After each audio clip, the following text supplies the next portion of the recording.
আসসালামু আলাইকুম। তোমরা যারা লাইভে জয়েন করবা সবাই লাইভটা শেয়ার করে দাও এবং বন্ধুদেরকে মেনশন করো। আমরা এখনই ক্লাস শুরু করব। সবাই লাইভটা শেয়ার করে দাও, আমরা এখনই ক্লাস রান করব। আসলে সবার অনুরোধে অনেক প্রেক্ষাপট বিবেচনা করে আসলে আজকে সাধারণ জ্ঞান ক্লাসটা নেওয়া। কয়েকজন একাধিকবার বলছে মেডিকেলের সাধারণ জ্ঞান কেমন হয় ভাইয়া, কঠিন হয় কিনা। আসলে মেডিকেল বোর্ড পরীক্ষায় সাধারণ জ্ঞান খুব বেশি কঠিন কখনোই হয় না, আবার একদম যে সহজ হয় এমন না। সব সময় একটা দুইটা কোশ্চেন একটু কঠিন আসেই, একটা দুইটা ইভেন তিনটা, 7টা থেকে 8টা কোশ্চেন খুব স্ট্যান্ডার্ড থাকে। এই 7টা থেকে 8টা কোশ্চেন পারলে মোটামুটি আমার মনে হয় যে অ্যাডমিশনে একটা ভালো মেডিকেল কলেজ পর্যন্ত চলে যাওয়া যায়। তো আমরা শুরু করব একটু সময় নিয়ে। সবাই বন্ধুদেরকে মেনশন করো এবং আমি এখনই মুভ করবো ইনশাল্লাহ ক্লাসে। সবাই আসা পর্যন্ত আমরা একটু সময় নিব, এরপরেই আমরা ক্লাসটা শুরু করব। সবাই একটু লিংকটা শেয়ার করো।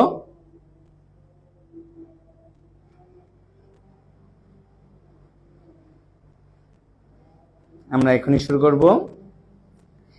ওয়ালাইকুম আসসালাম, অনেকে সালাম দিছে। ঠিক আছে, সবাই একটু একটুখানি সময় নিচ্ছি। আমরা এখন সাধারণ জ্ঞান গাইডলাইন সেমিনারে আগাবো ইনশাল্লাহ। সবাই আসুক। ঠিক আছে, চলো। আজকের ক্লাসে তোমরা জানো আজকের ক্লাসের নোটটা শেয়ার করলে, তোমাদের জন্য গিফটের ব্যবস্থা আছে। আর যে সব থেকে বেশি রিচ পাবে তার জন্য আলাদা আবার গিফট আছে। তো সবাই অবশ্যই নোট করবা, যেটুকু জায়গা পড়াবো চেষ্টা করবা মনে রাখার। দেখবা যে সব সময় মনে থাকতেছে, ক্লাসের পরে যে আর মোটামুটি পড়া লাগবে না, আর এখন পড়ার টাইমও না। যা যেটুকু পড়াবো ওখান থেকে ওইটুকু মনে রেখো। কমন জায়গাগুলো আলোচনা করব। একটু ধরো সাধারণ জ্ঞানে প্রেক্ষাপট বদলায় যায়। বাংলাদেশের ইতিহাসটা আসলে বাংলাদেশের রাজনৈতিক অবস্থার উপর নির্ভরশীল। তো রাজনৈতিক অবস্থা পরিবর্তন হলে বাংলাদেশের ইতিহাসটা পরিবর্তন হয় আর কি। মানে ইতিহাসের কিছু জায়গা পরিবর্তন হয়, ওই জায়গাগুলো একটু বুঝে শুনে পড়তে হবে। এখনই তাড়াহুড়া করে পড়ার দরকার নেই। আর পরবর্তীতে আমরা বাকি জায়গাগুলা, এখন যে জায়গাগুলো ফিক্সড মানে কখনো চেঞ্জ হবে না, সেই জিনিসগুলায় নজর দিতে হবে। এরপরে রাজনৈতিক প্রেক্ষাপট অনুযায়ী শেষ দিকে বাকি কমন জায়গাগুলো পড়ে যেতে হবে।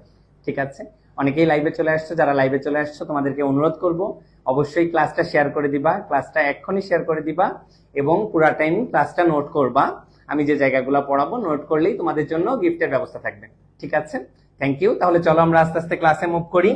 দেখো, আমরা যে জায়গাগুলো থেকে আসলে নর্মালি কোশ্চেন আসছে মেডিকেল ভর্তি পরীক্ষায়, বিসিএস এ বা বিভিন্ন চাকরির পরীক্ষায়, ওই জায়গাগুলাই তোমার আসলে ভালো করে পড়তে হবে। মেডিকেলে মাত্র 10টা কোশ্চেন, তো স্পেসিফিক কোনো টপিক নাই যে টপিক থেকে প্রতি বছর আসবেই। এই যে জিনিসটা, এই জিনিসটা এখন আর কিন্তু নাই। তাই মেডিকেল ভর্তি পরীক্ষার ক্ষেত্রে ওই জায়গাটায় তোমার মোটামুটি যে কোশ্চেনগুলো বিসিএস ভিত্তিক বিভিন্ন চাকরির পরীক্ষায় বারবার আসছে, বিভিন্ন বিশ্ববিদ্যালয়ে ভর্তি পরীক্ষায় বারবার আসছে, এটাই তোমার পড়ে যেতে হবে। ঠিক আছে, শুরুতেই আমরা বাংলাদেশের ভৌগোলিক অবস্থা নিয়ে একটু আলোচনা করি। তোমরা জানো আমাদের এক পাশে আছে ভারত, উপর থেকে ভারত পার হইলেই একটু নেপাল আছে, ভুটান আছে, একটু দূরে যে চীন আছে, মায়ানমার আছে। তো বাংলাদেশের ভৌগোলিক অবস্থায় আমাদের টোটাল জেলা কয়টা বলতো? সবাই আমরা জানি যে ভাই বাংলাদেশের জেলা 64টা। অনেকবার 65তম জেলা প্রস্তাব করা হয়েছে, কিন্তু জেলা কয়টা আছে? 64। তো কোশ্চেন হবে সীমান্ত জেলা কয়টা? তো তুমি যেটা করবা, এই 64টা ধরে অর্ধেক একদম 2 দিয়ে ভাগ দিয়ে দিবা। তাহলে সীমান্ত জেলা কয়টা দাঁড়ালো? উত্তর 32টা। তাহলে ভাই বাংলাদেশের জেলা 64টা, সীমান্ত জেলা কয়টা? বলবা 32টা, অর্ধেক, একদম জেলার হুবহু অর্ধেক। এখন এই 32টা জেলার মধ্যে কাহিনী আছে। তোমরা জানো যে বাংলাদেশ ভারতের সাথে কিন্তু আমাদের লার্জেস্ট বর্ডার, এবং ভারত ও বাংলাদেশের সাথে তাদের লার্জেস্ট বর্ডার শেয়ার করে। আমরা কিন্তু ভারতের সব থেকে ঘনিষ্ঠ প্রতিবেশী, বুঝছো? হ্যাঁ, ভারতের সাথে আমাদের অনেক ভালোবাসা, তো কারণ অনেক বড় প্রতিবেশী না। তো ভারত আর বাংলাদেশের বর্ডার কিন্তু পৃথিবীর 6ষ্ঠ বৃহত্তম বর্ডার, পুরো পৃথিবীর মধ্যেও লার্জেস্ট বর্ডার, অন্যতম লার্জেস্ট বর্ডার। আর ভারতের জন্য এটা সর্বোচ্চ সীমানা। বাংলাদেশও কিন্তু সর্বোচ্চ সীমানা শেয়ার করতেছে ভারতের সাথে, বুঝছো? তো মনে রাখবা, ভারতের সাথেই আমাদের সীমান্ত জেলা সবচেয়ে বেশি। কয়টা? 30টা। তাহলে ভারতের সাথে সীমান্ত জেলা 30টা। ভারতের সাথে কয়টা? 30টা। আর মায়ানমার, এখন কিন্তু মায়ানমার বললে ভুল হবে, কাহিনী হয়ে গেছে কিন্তু। মায়ানমারের আরাকান আর্মি, মায়ানমারের বর্তমান যারা অন রুলিং পার্টি, ওদের নাম জান্তা সরকার। ওরা সব জানে মায়ানমারের। মনে রাখবা যে তুমি যত চুরি করতে যাও, তুমি যেখানে যা চুরি করো, তোমার মা সব জানে, চুরি করলে তুমি সবার আগে কার কাছে ধরা খাও? তোমার মার কাছে। তাই মা যেহেতু জানে, তাই মায়ানমারের রুলিং এ আছে জান্তা সরকার, মা জান্তা, সব জান্তা। তো এই জান্তা সরকার রে খেয়ে দিছে, কারা খেয়ে দিছে? Arakan army. এই যে এই মায়ানমারের এই পার্টটা রাখাইন স্টেট বানাই ফেলছে, বুঝছো? আগে আমাদের প্রতিবেশী ছিল মায়ানমার, এখন রাখাইন যখন আলাদা হয়ে যাচ্ছে, আমাদের প্রতিবেশী আর মায়ানমার থাকতেছে না, আমাদের প্রতিবেশী হচ্ছে রাখাইনরা, বুঝছো? তো আমাদের 30টা সীমান্ত জেলা আছে ভারতের সাথে, 3টা আছে মায়ানমার বা রাখাইন স্টেট, তুমি যাই বলো না কেন। তাহলে ভাই 30 আর 3 কত হইলো? ভাই 30 আর 3 তো 33, কিন্তু এখানে আছে কি 32। কেন? কারণ একজনের দুইজন আছে, এক জেলার দুইজন। কোন জেলা? ভাইয়া মানুষ কখন একটু বেশি ভালোবাসে অন্যকে? যখন একটু রাঙা রাঙা লাল লাল ভাব আসে। লাল বৌরে দেখবা সবাই ভালোবাসতে, না সবাই ভালোবাসতে কেন চাবে, শুধু বড়ই ভালোবাসতে চাবে, ভুল উত্তর। না না, রাঙা রাঙা হইলে সবাই তারে চায়। তো আমাদের অন্যতম বড় জেলা তো তোমরা জানো রাঙামাটি, তা রাঙামাটি রে ভারতও চায়, মায়ানমার বা রাখাইন তুমি যাই বলো সেও চায়।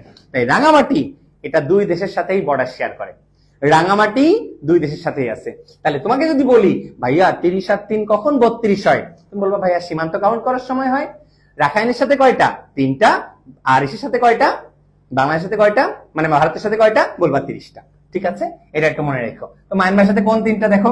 রাঙামাটি, বান্দরবন আর চট্টগ্রাম। ঠিক আছে, এখন দেখো। আচ্ছা, রাখাইন স্টেট, এই রাখাইন স্টেট আমি যে বলতেছিলাম যে রাখাইন স্টেটটা আলাদা হয়ে গেছে, কত পার্সেন্ট দখল করতে পারছে আরাকান আর্মি? এটা একটু মাথার মধ্যে রাখো, 86%। কত পার্সেন্ট? 86। সবাই এখন আমাকে বলো, বাংলাদেশে সীমান্ত জেলা কয়টা? বাংলাদেশে সীমান্ত জেলা কতগুলা? ঠিক আছে, ওকে। মায়ানমারের সাথে রাঙামাটি, ওকে। রাঙামাটি বান্দরবনের কক্স না ভ্রান্ত? এটা চট্টগ্রাম না, এটা একটু কক্সবাজার হবে। রাঙামাটি, বান্দরবন আর কক্সবাজার। ঠিক আছে, তাহলে দেখো কি কি পড়ে ফেললাম। এখন আমাকে বলো, আরাকান আর্মিরা মায়ানমারের কন্ট্রোল কত পার্সেন্ট নিয়ে ফেলছে? পরের প্রশ্নের উত্তর দাও। আরেকটা কোশ্চেন, মায়ানমারে বর্তমান ক্ষমতায় আছে কারা? মায়ানমারে বর্তমান ক্ষমতায় আছে কারা? ঠিক আছে, তোমরা জানো মায়ানমার থেকে একটা জনগোষ্ঠী চলে আসছে, কারা? রোহিঙ্গারা চলে আসছে, তাই না? এখানে একটা কথা মনে রাখবা যে মায়ানমার থেকে যারা আসছে ওরা হচ্ছে রোহিঙ্গা, তাই না? এরা কত সালে আসছে? এটা 2017 সাল থেকে বাংলাদেশে আসা শুরু হয়েছে।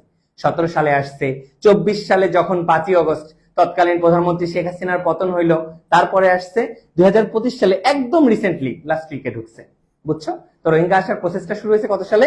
2017 সালে। ওকে, ঠিক আছে, চলে যাচ্ছি পরের স্লাইডে।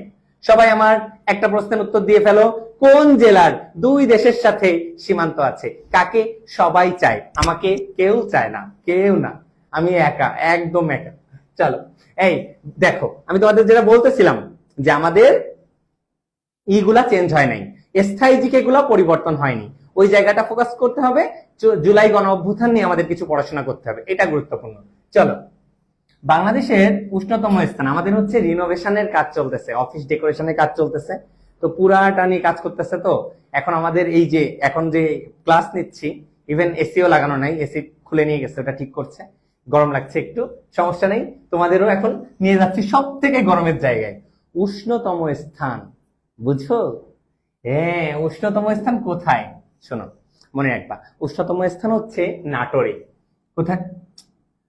নাটোরে। এখানে একটু ভুল হয়েছে, দেখো লালপুর। কি বললাম? লালপুর, নাটোর। তাহলে দেখো উষ্ণতম স্থান কি মনে রাখবা? লালপুর, নাটোর। একটু তাড়াহুড়া করে স্লাইড রেডি করো তো। তাহলে দেখো বাংলাদেশের উষ্ণতম স্থান কোথায়? উত্তর হচ্ছে নাটোরের লালপুরে। ভাইয়া মনে রাখবো কেমনে? মনে রাখবা, পুরি, পুরি গরম গরম খাইতে হয়। আর সিলেটে মেয়েদের কি বলে? সিলেটি ফুরি। আমি একটা সিলেটি উষ্ণ ফুরি বিয়ে করব, তাই উষ্ণতম স্থান লালপুর। মনে রাখবে এটা কোথায় অবস্থিত? নাটোরে। তাহলে লালপুর কোথায়? নাটোর। আর সবচেয়ে বেশি বৃষ্টি হয় লালখাল। তাহলে বৃষ্টি বেশি হয় কোথায়? বলবা লালখালে। কেন? বৃষ্টি হয়ে হয়ে হয়ে একদম খাল হয়ে গেছে পানি, তাই লালখাল কোথায়? উত্তর ভাইয়া, তাহলে সবচেয়ে বেশি বৃষ্টি হয় কোথায়? লালখাল। এটা হচ্ছে সিলেট, বুঝছো? ওকে, লালখাল হচ্ছে সিলেট বিভাগে অবস্থিত। আর সবচেয়ে উষ্ণতম স্থান হচ্ছে লালপুর, নাটোর। মুখস্থ করতে পারবা? পারবা তো? শিওর? ঠিক আছে, তাহলে আমাকে বলে ফেলো সব থেকে বেশি বৃষ্টিপাত হয় কোথায়। এবার দেখো আমরা একটু চর নিয়ে আলোচনা করব। পরীক্ষার হলে যদি চর চলে আসে, কোন চর কোথায় অবস্থিত, তুমি যদি না পারো সব আন্দাজে গণহারে দাগাই দিবা ভোলা, প্রথম কথা, কারণ ভোলায় চরের সংখ্যা সব থেকে বেশি। তাহলে সবচেয়ে বেশি চর আছে কোথায়, উত্তর হচ্ছে ভোলাতে। খেয়াল করো, দেখো এই যে মনপুরা নামে একটা চর আছে, তোমার স্পেসিফিক মনে রাখতে হবে, কিন্তু ভুল করার কোনো সুযোগ নাই, বুঝছো। আমাকে বলো তো সব থেকে উষ্ণতম জায়গা কোনটা, সব থেকে উষ্ণতম জায়গা কোনটা বলে ফেলো তো।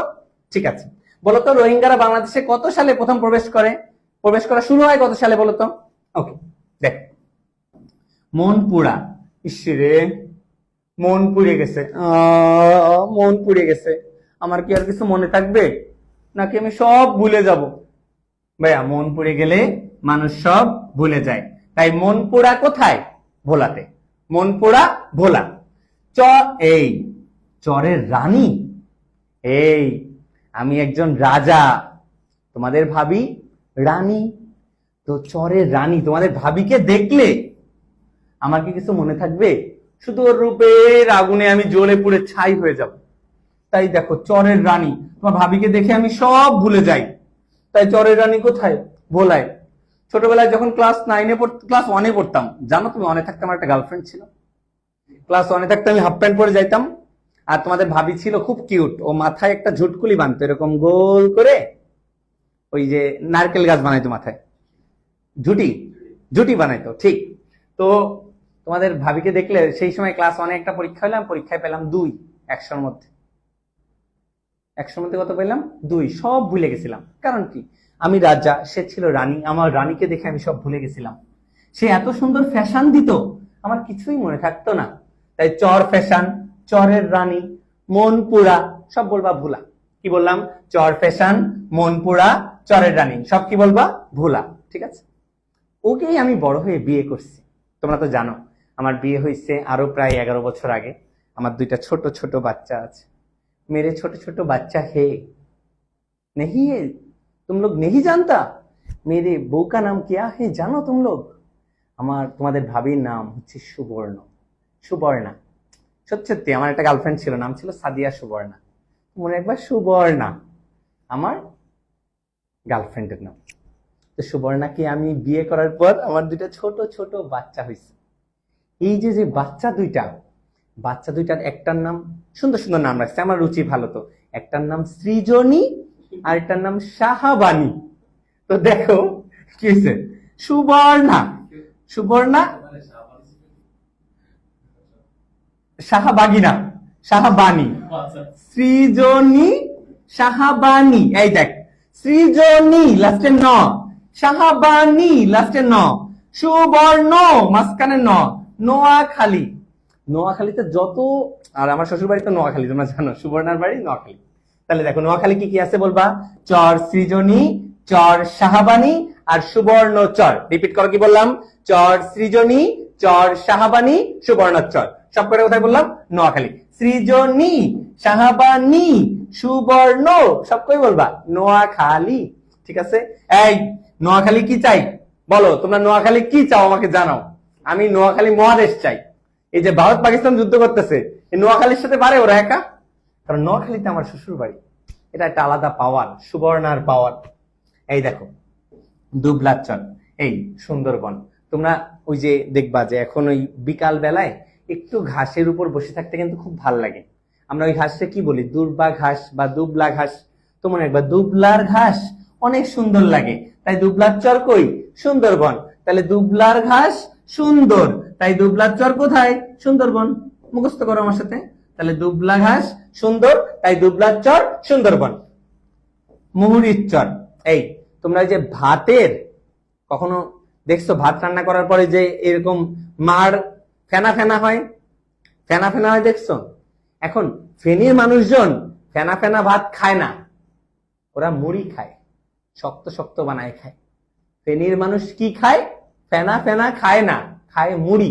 তাই ফেনীতে আছে মুড়ির চর। মুখস্থ করা আমার সাথে, নর্মালি মুখস্থ করে এমনি পারবা।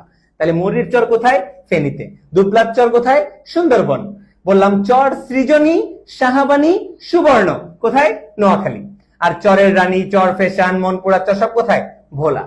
এই বলছিলাম না আমি ছিলাম রাজা আর তোমাদের ভাবি ছিল রানী। যতই রাজা হও যতই রানী হও, পৃথিবীতে এক জিনিস সবার সেম, সেটা হচ্ছে ক্ষুধা। খাবে, মলত্যাগ করবে, খাবে, মলত্যাগ করবে। তাই রাজশাহীতে আছে নির্মল চর।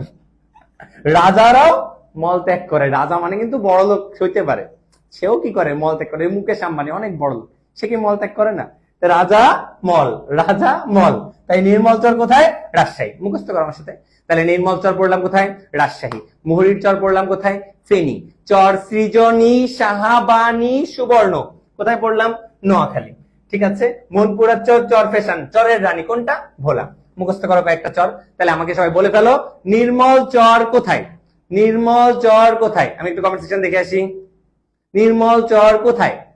পরের প্রশ্ন যে চর সাহাবানী কোথায় অবস্থিত? চর সাহাবানী কোথায় অবস্থিত? বলে ফেলো সবাই সুন্দর করে। ইয়েস, কয়েকটা চরের নাম একটু আলোচনা করে ফেলি। আর সবচেয়ে বেশি চর আছে কোথায় বুঝলাম? ভোলা। তা আন্দাজে কোনো কিছু জিজ্ঞেস করলে সব কি বলে দিবা? ভোলা বলে দিবা। আমি একটু কমেন্ট সেকশন দেখি। আমার কাছে তো ফোন আছে। ঠিক আছে, ওকে, সবাই আমাকে বলে ফেলো দুবলার চর কোথায়? দুবলার চর কোথায়? প্রান্ত সবাই ঠিক আছে? ওকে, বলতো সব থেকে গরম জায়গা কোনটা বলছিলাম? উষ্ণ জায়গা। যদিও সবচেয়ে বেশি তাপ কিন্তু গত বছর চুয়াডাঙ্গাতে ছিল, বুঝছো? হিউজ হিট উঠছিল চুয়াডাঙ্গাতে, প্রায় 57 ডিগ্রির মতো উঠে গেছিল, বুঝছো? আমার একটু কমেন্ট সেকশন দিস পাইছি। ওকে, পরে প্রশ্নের উত্তর দাও। আমি আসলে মানে যা যা বলতে চাচ্ছি সব যদি বলি তাহলে তুমি হেডফোন লাগাও ক্লাস করতে পারবা না, এত কষ্ট হবে। এই কারণে আমি নিজেকে সংযত করতেছি। কিন্তু এই কক্সবাজার সমুদ্র বন্দর দেখেই আর সংযত করতে পারলাম না। এই দেশে যত বিয়ে হয় 90% হানিমুন ডেস্টিনেশন কোথায়? কক্সবাজার। এই কক্সবাজারে সবাই হানিমুন করতে যাবে, আমিও বিয়ে করে হানিমুন করতে কক্সবাজার যাবো। হ্যাঁ, কে কে হানিমুন করতে কোথায় যাবা জানাও আমাকে। শাখাও, তুমি বিয়ে করে কোথায় যাবা হানিমুনে? কক্সবাজার। সবাই যাবে। সেন্ট মার্টিনও কক্সবাজারের মধ্যে। যে বিয়ে করবে সে কক্সবাজার। তার মানে কক্সবাজার অনেক বড় হওয়া লাগবে। ওয়ার্ল্ড লংগেস্ট সি বিচ বলে অনেকে, যদিও সত্য না। কক্সবাজার সমুদ্র বন্দর কত কিলোমিটার? 120। কক্সবাজার কত বললাম? 120, অনেক বড়। কিন্তু কুয়াকাটার অবস্থা দেখো, আর সে গোলা পানি। কুয়াটা কাইটে ফেলাই দিছে। এটা কোন ভালো কাজ করলো? একটা কুয়া, বড় কুয়া হচ্ছিল, সমুদ্র বানাবো, তা কাইটে ফেলাই দিছে। কুয়া যখন কাইটে ফেলছে, এত বড় কি আর থাকবে? থাকবে? 120-এর 20ও হইতে পারেনি। এই স্যার রিয়াক্ট দাও কুয়ার জন্য। আমার খুব কষ্ট লাগতেছে। কুয়াকাটা একদম ছোট, 18 কিলোমিটার। এই কুয়াকাটা কি আর বড় হইতে পারলো? আমি ভাবছি আমার ওয়েডিং সিনেমাটোগ্রাফি কুয়াকাটাতে যাই করবো। সবাই কক্সবাজারতে যায়, আমি যাবো কুয়াকাটা। এ বিষয়ে কেমন? ভালোই হবে। কুয়াকাটার প্রতি ন্যূনতম সবার সমবেদনা থাকা উচিত। সোনা দিয়া, এই কি লেখা? এই সোনা দিয়া মানে কি? একজন একজনকে সোনা দিয়ে দিবে? আরে বাবা, এই সোনা সেই সোনা না, এটা হচ্ছে হাতে যে সোনা পরে, গলায় পরে, সেই সোনার কথা বলছি। সোনা দিয়ে দিবে কোথায়? যে ওই যে বলছিলাম একটু আগে, কক্সবাজারে। দেখো সোনা দিয়া দ্বীপ কোথায়? কক্সবাজার। বলো সোনা দিয়া কোথায়? কক্সবাজার। ঠিক আছে, এটা একটু মনে রাখবা। সোনা দিয়া দ্বীপ কোথায়? কক্সবাজার। আর এই সোনা 9 কিলোমিটার। তাই সোনা দিয়া দ্বীপ কোথায়? কক্সবাজারে। কত কিলোমিটার? 9 কিলোমিটার। ঠিক আছে, এগুলো পরীক্ষা আসে আর কি। বলো কুয়াকাটা কত কিলোমিটার? কুয়াকাটা সবাই কমেন্ট করে ফেলো। সেন্ট মার্টিন, এটা আমাদের সবচেয়ে আমার কাছে দেখা বাংলাদেশের সব থেকে সুন্দর জায়গা হচ্ছে সেন্ট মার্টিন। তোমরা জানো সেন্ট মার্টিনে একটা ডাকনাম আছে, নারিকেল জিঞ্জিরা। এখানে অলিভ টার্টল পাওয়া যায়, অলিভ টার্টল পাওয়া যায়, বুঝছো? প্রবাল প্রাচীর পাওয়া যায় বাংলাদেশের। তো সেন্ট মার্টিন হচ্ছে বাংলাদেশের সব থেকে ছোট ইউনিয়ন, বুঝছিস? 8 কিলোমিটার লম্বা। সেন্ট মার্টিন কয় কিলো বললাম? 8 কিলোমিটার। সেন্ট মার্টিনে দেখবা অনেক ডাব পাওয়া যায় ওই দূর থেকে। সেন্ট মার্টিন তোমরা গেছো কিনা কেউ জানি না, বাট যদি যাও তাহলে জানবা। দূর থেকে দেখলে দেখবা অনেক দূর থেকে নারকেল গাছগুলো মোটামুটি দেখা যায়। আর তোমরা বিভিন্ন কার্টুনে দেখবা যে অনেক দূরে যখনই কোনো বিচ দেখা যায়, দেখবো ওখানে অনেকগুলো নারকেল গাছ আছে। তো মনে একবার সেন্ট মার্টিনে অনেক নারকেল গাছ আছে, নাম তাই নারকেল জিঞ্জিরা। আরো একটা নাম জিনিস পাওয়া যায়, নাম অলিভ টার্টল। বলো কি উচ্চারণ করলাম? Olive turtle. ঠিক আছে। আর সেন্ট মার্টিনে বললাম কি প্রাচীর পাওয়া যায়? প্রবাল প্রাচীর আছে অনেক। ঠিক আছে, সবাই আমাকে বলে ফেলো সোনা দিয়া কয় কিলোমিটার। চলে যাচ্ছি আর একটা জিনিস একটু বলে দিই, এই আরেকটা দ্বীপ আছে নিঝুম দ্বীপ, রিসেন্টলি অনেক আলোচনায় আসছে, বুঝছিস? নিঝুম দ্বীপ, নিঝুম, ঠিক আছে, নিঝুম নামটা শুনলেই ভালো লাগে। নিঝুম একটা বেশ সুন্দর একটা দ্বীপের নামের মধ্যে যদি বলি নিঝুম অনেক সুন্দর। তো মনে রাখবা এই নিঝুম দ্বীপ হচ্ছে নতে নিঝুম, নতে 90 একটুখানি বেশি, 91 কিলোমিটার। নিঝুম দ্বীপ কত কিলোমিটার বললাম? 91 কিলোমিটার। এটা একটু মনে রাখো, নিঝুম দ্বীপ 91 কিলোমিটার। এটা মেঘনার মোহনায় অবস্থিত, মেঘনা। ওকে, তাহলে সবাই আমাকে বলে ফেলো কক্সবাজার সমুদ্র বন্দর সব থেকে বড় 120, কিন্তু কুয়াকাটা কত? কুয়াকাটা কত কিলোমিটার? সবাই কমেন্ট করে ফেলো। কুয়াকাটা কোন জেলায় অবস্থিত জানো তোমরা? কুয়াকাটা পটুয়াখালী জেলায় অবস্থিত। দেখো বাংলাদেশের সব জেলার নাম শুধু খালি আর খালি, পটুয়াখালী, নোয়াখালী, সব খালি। তো দেখো কুয়াকাটা হচ্ছে পটুয়াখালী আর নিঝুম হচ্ছে নোয়াখালী। কুয়াকাটা পটুয়াখালী আর নিঝুম হচ্ছে নোয়াখালী। এবার শুনো, কুয়াকাটা তো আমাদের কাছ থেকে কাছে, তো আমরা মোটামুটি সবাই যাই, তোমরাও অনেকে গেছো, এই কারণে কুয়াকাটা পটুয়াখালী ভুল হয় না। ভুল কি হয় বলতো? ভুল হয়, আমি একটু লিখি, নাপিতখালী। এই নাপিতখালী। আরো একটা জিনিস আছে, নাম হচ্ছে মহেশখালী। আরে বাবা ভাইয়া, খালি খালি হয়ে গেল জীবনটা। আমার জীবনে তো সব খালি। নাপিতখালী মানে কি জানো? নাপিত নাই। কি ভাইয়া, নাপিত নাই? বাংলাদেশে এমন কোন জায়গা আছে যেখানে নাপিত নাই? আছে। বাংলাদেশে সব নাপিত এখন আমার লাইভ দেখতেছে, এই কারণে কোনো নাপিত এখন আর কক্সবাজারে নাই।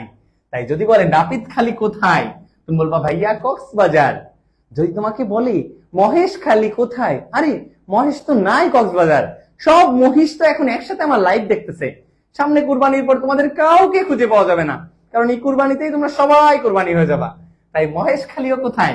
কক্সবাজার। নাপিতখালী, মহেশখালী কোথায়? কক্সবাজার। সোনাদিয়া কোথায়? কক্সবাজার। ঠিক আছে, বেশ কিছু ডেস্টিনেশন নিয়ে আলোচনা করছি। নারকেল জিঞ্জিরা বা সেন্ট মার্টিন কত কিলোমিটার? 8 কিলোমিটার। ওকে, আশা করছি এই জায়গাটা আমরা সবাই পারবো। আমি একটু কোশ্চেন ধরবো কিছু, সবাই আমাকে বলে ফেলো সোনাদিয়া কোথায় অবস্থিত? সোনাদিয়া কোথায় অবস্থিত? প্রথম প্রশ্ন। পরের প্রশ্ন, সবচেয়ে বেশি বৃষ্টি হয় কোথায়? হলুদ খাল না সবুজ খাল? সবচেয়ে বেশি বৃষ্টি হয় কোথায়? থার্ড প্রশ্ন, নির্মল চর কোথায় অবস্থিত? কার মল? আমার মল, তোমার মল, না রানীর মল, না রাজার মল? নির্মল। তাহলে নির্মল চর কোথায় অবস্থিত? চতুর্থ প্রশ্ন, নিঝুম দ্বীপ কত কিলোমিটার লম্বা? নিঝুম দ্বীপ কত কিলোমিটার লম্বা? চলে যাচ্ছি পরের স্লাইডে। দেখো, উৎপাদনে বাংলাদেশ কি উৎপাদনের শীর্ষে? জনসংখ্যা। আমরা সেই জনসংখ্যা উৎপাদন করতে পারি। জনসংখ্যায় বর্তমান বিশ্বে বাংলাদেশ অষ্টম। জনসংখ্যায় বাংলাদেশ কতম? অষ্টম। নাম্বার 1 প্রবলেম ইন বাংলাদেশ, জনসংখ্যা সমস্যা। এই দেশে এইটুকু ভূখণ্ডে এত বেশি মানুষ, এটাই আমাদের প্রথম এবং প্রধান সমস্যা। তাও আমরা আমাদের উৎপাদন দিয়ে এখনো এই ভূখণ্ডের মানুষ খেয়ে পরে বেঁচে আছি। ঠিক আছে, দেখো ইলিশ উৎপাদনে, এই সত্যি কথা বলবা, কার কার ইলিশ সবচেয়ে পছন্দ? ফার্স্ট চয়েস মাছের মধ্যে 1 নাম্বার, 2 হাত তুলে দিচ্ছি আমি। ইলিশ সব থেকে বেশি পছন্দ কার? আমি অনেক মানুষকে চিনি যারা মাছ হিসাবে অলওয়েজ ফার্স্ট চয়েস ইলিশ, প্রথম পছন্দ ইলিশ। আর অনেকে বলবে ভাইয়া আমার না ইলিশ ভালো লাগে না, আমার না চিংড়ি অনেক ভালো লাগে। এই বেটা, এই চিংড়ি মাছ খাওয়া বানি তোরা? চিংড়ি মাছ একবার, চিংড়ি হচ্ছে আর্থ্রোপড, চিংড়ি তো মাছ না, ইলিশ হচ্ছে মাছ। হ্যাঁ, এবার বলো। তাহলে সব থেকে আমাদের যেহেতু প্রথম পছন্দ ইলিশ, তাই ইলিশ উৎপাদনে আমরা প্রথম। ইলিশ উৎপাদনে প্রথম। মিঠা পানির মাছ, মিঠা পানির মাছ মানে ওই যে ঘেরে টেরে যেগুলো চাষ করে মোটামুটি উৎপাদন করে, মিঠা পানির মাছ।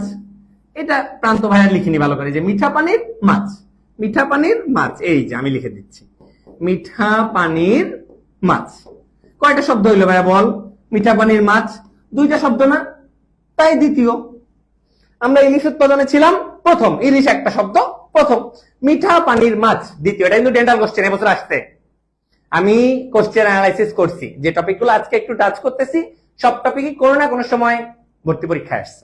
ঠিক আছে, তাহলে মিঠা পানির মাছ উৎপাদনে আমরা দ্বিতীয়। এটা কিন্তু যখন ডেন্টাল ভর্তি পরীক্ষা ছিল তখন তৃতীয় ছিল, এখন দ্বিতীয়, বুঝছেন? তাই আমি মিঠা পানির মাছ দ্বিতীয়। ধান উৎপাদনে, ধান উৎপাদনে আমরা তৃতীয়। এই আমরা কি শুধু মাছ খাই, মাছ খাইছি এবার ভাত খাবো না? মাছের পরেই কে আসবে? ভাত। তাই মাছ ছিল কত পর্যন্ত? প্রথম আর দ্বিতীয়, তাই 3 নম্বরে ভাত আসবে। তাই ধান উৎপাদনে আমরা কত? তৃতীয়। ধান উৎপাদনে তৃতীয়। এটা আরেকটা মাছ চলে আসছে, তেলাপিয়া। তেলাপিয়া আমার খুব অপছন্দের মাছ। তেলাপিয়া যাদের অপছন্দ তারা আস লিখো, আস। আর পাঙ্গাস যাদের অপছন্দ তারা বিগাস লিখো, বিগাস। তেলাপিয়া 1 2 3 4, তাই চতুর্থ শেষ। তেলাপিয়া কেন চতুর্থ হবে? লিখতে 4টা লেটার, তাই চতুর্থ শেষ। তাহলে দেখো, ইলিশ উৎপাদনে প্রথম মিঠা পানির মাছ, দ্বিতীয় ধান, মাছের পরে ভাত আসলো, তৃতীয় তেলাপিয়া। তেলাপিয়া, কেউ বলবো না তেলাপিয়া, বলবা তেলাপিয়া, চতুর্থ। ঠিক আছে? এই মাছে ভাতে বাঙালি না, এই বাঙালির মনে জানো, আমার না মানে কয়েকদিন 3 4 দিন 5 দিন পর পর ধরো ফাস্টফুড খাচ্ছি তো খাচ্ছি, ভাত না খাইতে পারলে কেমন জানি লাগে, মনের মধ্যে কেমন জানি করে। মানে টানা কয়েকদিন আলতু ফালতু খাবার খাওয়ার পর ভাত না খাইতে পারলে হতাশ লাগে, এমন অনেকে আসছে না? মনের মধ্যে শুধু ভাত ভাত করে, মন খালি ভাত ভাত করে। তাই মাছে ভাতে বাঙালি, মাছ আর ভাত দুইটা উৎপাদনের শীর্ষে ময়মনসিংহ। মাছ আর ভাত দুইটা উৎপাদনের টপিকে ময়মনসিংহ। কমেন্ট সেকশনে আসেন, বলে ফেলেন নিঝুম দ্বীপ কত কিলোমিটার লম্বা। পরের প্রশ্ন উত্তর দিয়ে ফেলো, চর ফ্যাশন। চর ফ্যাশন কোথায়? ওকে, আরেকটা কোশ্চেন বলো তো, আমার মনটা ধরো পুড়ে গেছে, মনটা ধরো পুড়ে গেছে, where should I go? মনটা ধরো পুড়ে গেছে, কোথায় আমার যাওয়া উচিত? আমার নামে একটা চর আমি কোথায় পাবো? বলে ফেলো। ওকে, মেলা পোলা বানাসকে লাইবে। ওকে, তাহলে সবাই কোশ্চেনের উত্তর দিয়ে ফেলো। ওকে, তাহলে আমার সবাই কোশ্চেনের উত্তর দাও, চলে যাচ্ছি পরে বসতে। ঠিক আছে, ওরে বাবা, গণ অভ্যুত্থান চলে আসছে। তাহলে গণ অভ্যুত্থানের আগে সবাই উত্তর দিয়ে ফেলো। ইলিশ উৎপাদনে বাংলাদেশ কততম? ইলিশ উৎপাদনে বাংলাদেশ কততম? বলে ফেলেন। গণ অভ্যুত্থান, এটা একটু কঠিন ইতিহাস। তোমরা 24-এর যারা আছো, তোমরা সবাই মোটামুটি 24-এর আন্দোলনে সক্রিয়ভাবে বা নিষ্ক্রিয়ভাবে বা সোশ্যাল মিডিয়ার থ্রুতে সবাই অংশগ্রহণ করছো এবং সবাই আন্দোলনের বিষয়বস্তু সম্পর্কে মোটামুটি জানো। এই কারণে 24 সেকশনটা তোমাদের জন্য খুব সহজ হবে। বাট আমি পিছনের ইতিহাসে যদি যাই, গণ অভ্যুত্থান 1969 সালে প্রথম গণ অভ্যুত্থান হয়, তোমরা জানো। 1969 সালে গণ অভ্যুত্থানে কি বলে, মানে কি, একদম গুলি করে দিয়ে করে মরে গেছে। আইয়ুবের পতন, আসাদের মৃত্যু। আসাদ আমাদের হিরো, আসাদ মারা যায় 1969 সালে গণ অভ্যুত্থানে। মানুষ মারা কিভাবে যায়? কেউ গুলি করে মারে, কেউ বিষ খেয়ে মরে। আসাদ বিষ, আসাদ বিষ খেয়ে, মনে রাখবা আসাদ বিষ জানো, কিন্তু বিষ খেয়ে মারা যায়নি। তুমি মনে রাখার স্বার্থে মনে রাখবা, আসাদ মারা যায় কবে? 20 জানুয়ারি। যে কারণে 20 জানুয়ারি শহীদ আসাদ দিবস। এই কথা বলো, শহীদ আসাদ দিবস কবে? 20 জানুয়ারি। শহীদ আসাদ দিবস 20 জানুয়ারি। ঠিক আছে, ওকে। আর মনে রাখবা ওই সময় স্লোগান জয় বাংলা লেস ইম্পর্টেন্ট বর্তমান সময়ের প্রেক্ষাপটে। আর হচ্ছে 24 জানুয়ারি হচ্ছে মারা যায় মতিউর রহমান। তাহলে 20 জানুয়ারি শহীদ আসাদ মারা যায়, 20 আসাদ 20 আসাদ 20, 4 দিন পরে মতিউর। মতিউর লিখতে দেখো 4টা লেটার, একদম এক্স্যাক্টলি 4 দিন পরে মারা গেছে, আসাদের 4 দিন পরে। তাই 20 জানুয়ারিতে আসাদ, 24 জানুয়ারিতে মতিউর। মুখস্থ করো, 20 জানুয়ারিতে আসাদ, 24 জানুয়ারিতে মতিউর। পারবা না মুখস্থ করতে? পারবা কিনা বলো? পারবা, পারতে তোমার হবেই। তার আগে বলে ফেলো, সুন্দরবনে একটা চর আছে, এটা কোথায় অবস্থিত? সুন্দরবনের চর কোথায় অবস্থিত? ওকে, চলে যাচ্ছি 1990 সাল। দেখো 1990 সালে পতন হয় এরশাদের। 9তে 90, 90 এর নায়ক নূর, 90 এর নায়ক নূর। হ্যাঁ, এই দেখো 90 নভেম্বরে নূর, 90 নভেম্বরে নূর। কি স্লোগান ছিল? স্বৈরাচার নিপাত যাক, গণতন্ত্র মুক্তি পাক। ঠিক আছে, স্লোগান জানে রাখো, তোমাদের বয়স তো একটু জানে রাখলা। ঠিক আছে, তাহলে স্বৈরাচার নিপাত যাক, গণতন্ত্র মুক্তি পাক। ওকে, এরপর দেখো 69 গেল, 90 গেল। তাহলে 90তে কার পতন হইলো? এরশাদের। কে করাইলো? নূর। 9তে 90, 9তে নূর। ঠিক আছে, 69-এ আইয়ুবের পতন, আসাদ হিরো। ঠিক আছে, আর এই পাশে দেখো 24 24-এ পতন হয় তৎকালীন প্রধানমন্ত্রী শেখ হাসিনার। দেখো 16 জুলাই আর 18 জুলাই দুইটা তারিখ পরীক্ষার জন্য খুব গুরুত্বপূর্ণ। 16 জুলাই কে শহীদ হয়? উত্তর হচ্ছে আবু সাইদ। তোমরা সবাই জানো এই ঘটনার সাক্ষী এখানে তোমরা সবাই, তাই এখানে এটা আসলে তোমাদের মনে রাখার জন্য কোনো ট্রিক দরকার নেই, আমি জানি তোমরা সবাই এটা পারবা। তাহলে 16 জুলাই মারা যায় আবু সাইদ, 18 জুলাই মারা যায় মীর মাহফুজুর রহমান মুগ্ধ। আর এই 2024 সালের স্লোগান কি ছিল এটা আশা করি আমার পড়ানোর দরকার হবে না, তুমি অলরেডি পারো। তুমি কে আমি কে, রাজাকার রাজাকার, এরপরে মনে হয় আরো 2 লাইন ছিল, কে বলেছে স্বৈরাচার স্বৈরাচার। ঠিক আছে, তাহলে দেখো গণ অভ্যুত্থান আছে 3টা। সবার কাজ কমেন্ট সেকশনে 3টা গণ অভ্যুত্থানের সাল লিখে ফেলা, 3টা গণ অভ্যুত্থানের সাল লিখে ফেলা। পরের প্রশ্ন, আসাদের তারিখ তোমার মনে আছে আমি জানি। মতিউর মারা যায় কবে? মতিউর মারা যায় কবে? 90-এর যে গণ অভ্যুত্থান, এই 90-এর গণ অভ্যুত্থানের হিরো কে একটু বলে ফেলেন সবাই, কমেন্ট সেকশনে দেখে ফেলি। কারা কারা লাইভে আছে এই সবাই একটু কমেন্ট করে ফেলো। মেলা পোলাপান দেখি একটু হ্যালো বলি। ঠিক আছে, সবাই নোট শেয়ার করবা, সবাই নোট শেয়ার করবা। আগাচ্ছি রে, সামনে আগাচ্ছি। তাহলে দেখো 69 গেল, 90 গেল, 24 গেল, ক্লিয়ার? সব পারো? আরে পারবাই তো, এ কি কোনো ব্যাপার নাকি? তাহলে আমারে বলো যে আসাদ মারা যায় কোন মাসে? 20 তারিখ তো ট্রিক বলে দিছিলাম। 20 কি ছিল? 20 নভেম্বর, 20 ডিসেম্বর নাকি 20 জানুয়ারি? বলে ফেলেন তো। চলে যাচ্ছি মুক্তিযুদ্ধ ভিত্তিক কয়েকটা চলচ্চিত্র আলোচনা করতে। ঠিক আছে, মুক্তিযুদ্ধ ভিত্তিক চলচ্চিত্রের মধ্যে ধরো জহির রায়হান, চাষী নজরুল ইসলাম, হুমায়ুন আহমেদ, এগুলো অগ্রতম, খুব বেশি ইম্পর্টেন্ট, বারবার পরীক্ষায় আসে। তো দেখো প্রথমেই চলে যাচ্ছি প্রামাণ্য চলচ্চিত্র। মুক্তিযুদ্ধ ভিত্তিক প্রামাণ্য চলচ্চিত্রের মধ্যে এই যে স্টপ জেনোসাইড, এটা প্রথম কিন্তু, বুঝছো? মুক্তিযুদ্ধ ভিত্তিক প্রথম প্রামাণ্য চলচ্চিত্রের নামই হচ্ছে স্টপ জেনোসাইড। যদিও তোমরা পারো তাও বলে ফেলো, মীর মাহফুজুর রহমান মুগ্ধ কত তারিখে মারা যায়? মীর মুগ্ধ মারা যাওয়ার তারিখ কবে? সবাই কমেন্টে লিখে ফেলো। দেখো তো মুক্তিযুদ্ধ ভিত্তিক প্রথম প্রামাণ্য চলচ্চিত্রের নাম হচ্ছে স্টপ জেনোসাইড। 3টা আছে, বুঝছো, জহির রায়হানের। এই 3 ইডিয়টস মুভি কে কে দেখছো? ইয়েস বলো। 3 ইডিয়টস মুভির শেষ দিকে ওই যে 3 জনকে রাস্টিকেট করে দিছে, 3 জন বের হইছে, বিশাল জোরে বৃষ্টি হচ্ছে, ওপাশে ওই যে নায়িকার বোনের ওই সময় ডেলিভারি হবে, দেখছো তোমরা? তখন কি হয় বলো তো? চলে যাচ্ছে 3 জন কষ্ট পেয়ে, আমি অ্যাক্টিং করে দেখাই। তখনই ভাইরাস আসে, যে বলে স্টপ স্টপ। বললাম কেন? তখন ওই যে ওরা 3 জন দাঁড়ায়, বলে চারপাশে তো কোনো বিদ্যুৎ নাই, লাইট দরকার, লাইট। তখনই ও বের করে সেই ভাইরাস ইনভার্টার, বের করে লাইট জ্বালায়। লাইট জ্বালানোর পর কি করে? লাইট জ্বালানোর পর আস্তে আস্তে আস্তে আস্তে বাচ্চার ডেলিভারি করে। যদিও ওরকম বাচ্চার ডেলিভারি আমি আমার জীবনে কখনো দেখি নাই, কিন্তু ডেলিভারি করে। তো প্রথমে কি করলো? স্টপ করলো, স্টপ। তারপর কি করলো? লাইট জ্বালাই দিল। আর লাইট জ্বালানোর পরে কি করলো? বাচ্চা জন্ম নিল। হ্যাঁ, তাহলে বুঝছো, যারা 3 ইডিয়টস দেখো নাই তারা এই 3টা কোশ্চেন পড়ার স্বার্থে 3 ইডিয়টস দেখে ফেলো, সুযোগ তো পাইছো। তাহলে দেখো প্রথমে স্টপ করাইলো, তারপর লাইট জ্বালাইলো, তারপর বাচ্চা ডেলিভারি করলো। ঠিক আছে, আর যারা 3 ইডিয়টস দেখো নি সত্যি, তাদের আসলে জীবনে অনেক কষ্ট। কে কে আসলে দেখো না এরকম কেউ আসো? যারা দেখছো তারা একটা ইয়েস লিখো, ইয়েস, যে ভাইয়া দেখছি। তাহলে জহির রায়হানের 3টা বললাম, stop genocide, let there be light, আর হচ্ছে এ স্টেট ইজ বোর্ন। সবাই আমাকে বলো যে, ঠিক আছে, তোমরা আবু সাইদ সম্পর্কে সবাই জানো, আবু সাইদ কোন বিশ্ববিদ্যালয়ের শিক্ষার্থী ছিল মনে আছে? লিখে ফেলো তো সবাই, একটু ইম্পর্টেন্ট প্রশ্ন আসছে কিন্তু। ওকে, তাহলে মুক্তিযুদ্ধ ভিত্তিক প্রামাণ্য চলচ্চিত্র প্রথম কোনটা? Stop genocide. আর 3টা আছে জহির রায়হানের, let there be light, a state is born. প্রথমে পড়ে আসছিলাম মায়ানমারের বর্তমান হতে যাওয়া রাখাইন স্টেটের সাথে বাংলাদেশের সীমান্ত জেলা কয়টা? কমেন্ট করে দাও সবাই। চলে যাচ্ছি পরের স্লাইডে। দেখো পরের স্লাইডে মুক্তিযুদ্ধ ভিত্তিক আরো কিছু চলচ্চিত্র লেখা আছে।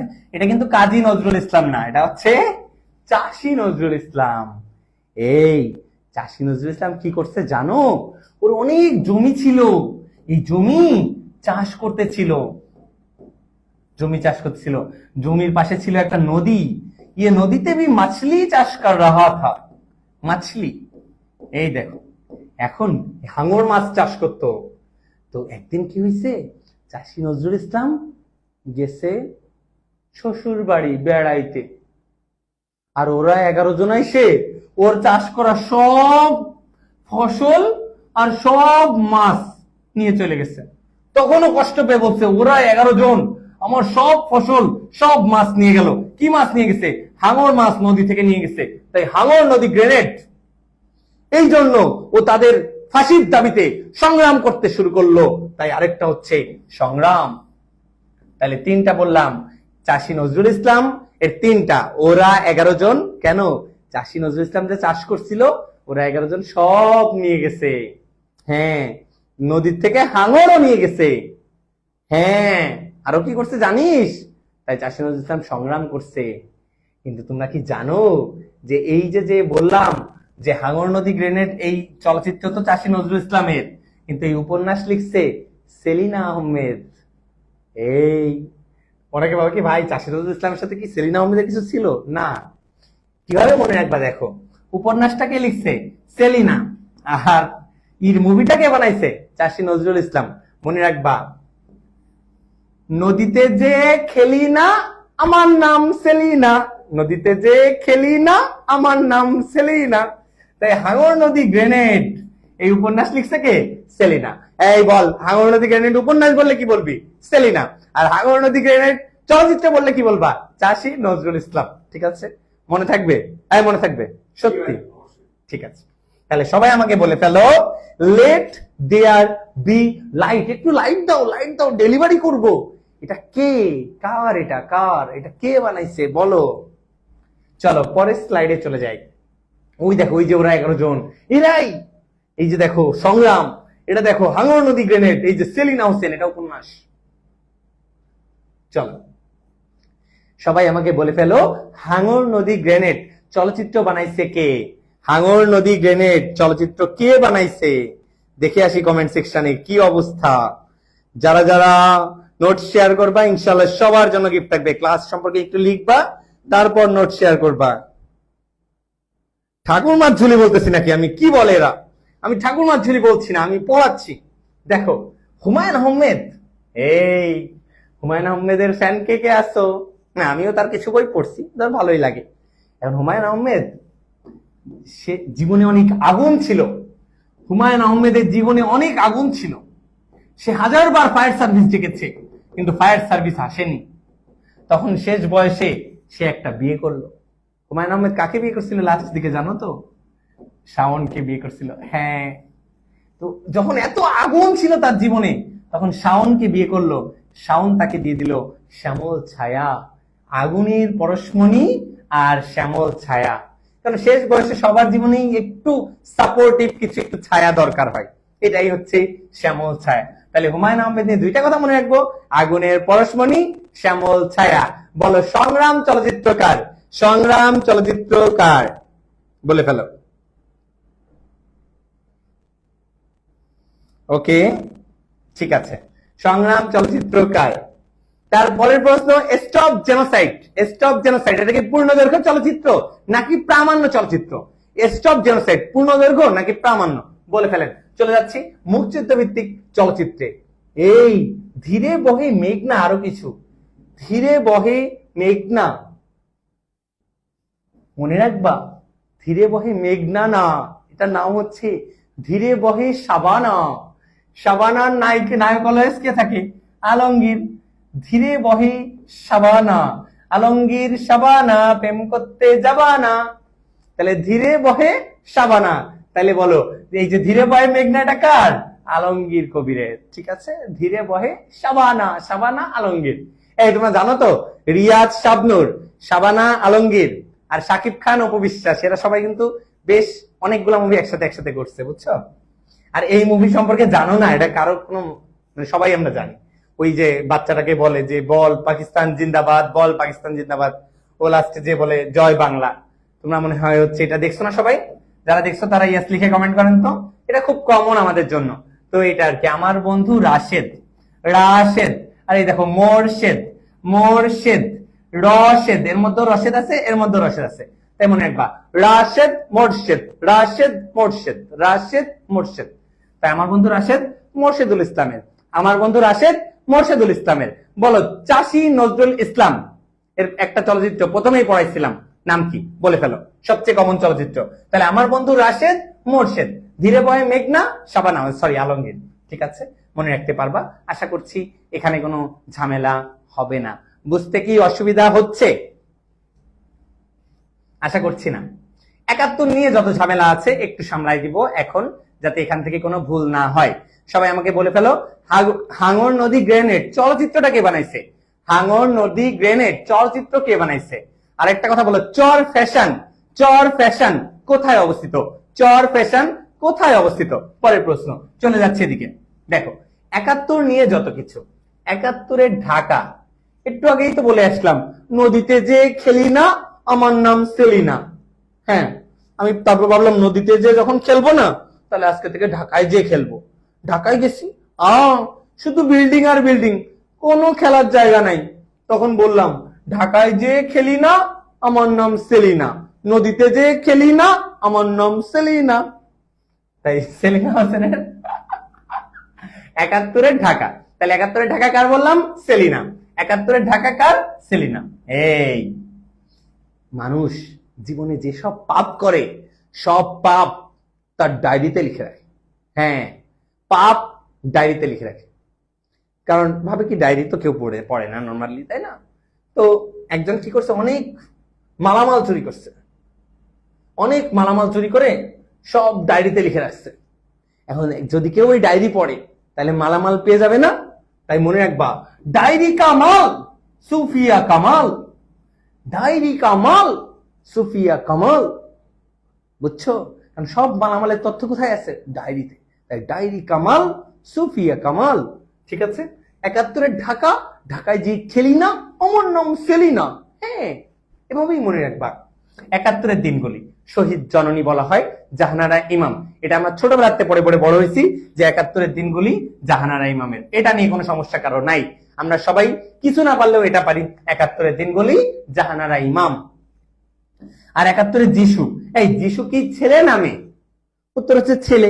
তাই ছেলে রিলেটেড কেউ একজন লিখবে। দেখো, নাসিরউদ্দিন ইউসুফ, যিশু ইউসুফ, নাসিরউদ্দিন ইউসুফ, ছেলে ছেলে মিলাই দিবা যে যিশু নাসিরউদ্দিন ইউসুফ। ঠিক আছে? তাহলে ঢাকায় যে খেলি না আমার নাম সেলিনা, ডায়েরি কামাল সুফিয়া কামাল। ঠিক আছে, দুইটা গেল। আর দিনগুলি জাহানারা ইমাম আমরা জানি, 71-এর যিশু, নাসিরউদ্দিন ইউসুফ। बहुत कठिन हो जा रहा है क्या, मेरा हिंदी तुम लोग नहीं बुझता है क्या, मैं अच्छी तरफ से हिंदी में पढ़ा सकता हूं, तुम लोग चाहे तो पढ़ सकता है मेरे पास हिंदी में, मैं बहुत अच्छा हिंदी बोलता हूं, ये बांग्लादेश इंडिया যৌথ প্রযোজনা है, कुछ बांग्ला कुछ हिंदी मिक्स करके बोलता हूं। কি, আমরা পরের টপিকে যাব।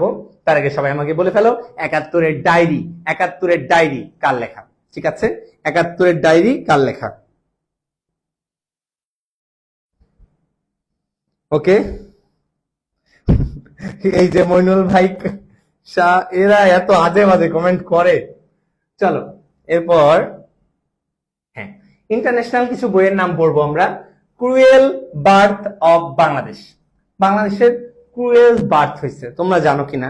হসপিটালে তোমরা গেলে দেখবা, যখন নর্মালি সিএস হয় তখন দেখবা অনেক ব্লিডিং হয়। এনবিডিতেও কিছু ব্লিডিং হয় নর্মাল ডেলিভারিতে। সিজারিয়ান সেকশনে আমরা সবসময় ব্লাড আনতে বলি, জানো না সবাই? দেখবা পরিচিত কারো সিজারিয়ান সেকশন করার কথা হলে, সি সেকশন করার কথা হলে দেখবা যে বলা হয় ব্লাড লাগবে, ব্লাড লাগবে, 2 ব্যাগ রক্ত নিয়ে আসুন। তো 1 ব্যাগ আনলেও হয়ে যায় আর কি। ক্রুয়েল বার্থ, বার্থ হচ্ছে ক্রুয়েল মানে অনেক কঠিন, তাহলে অবশ্যই ব্লাড লাগবে।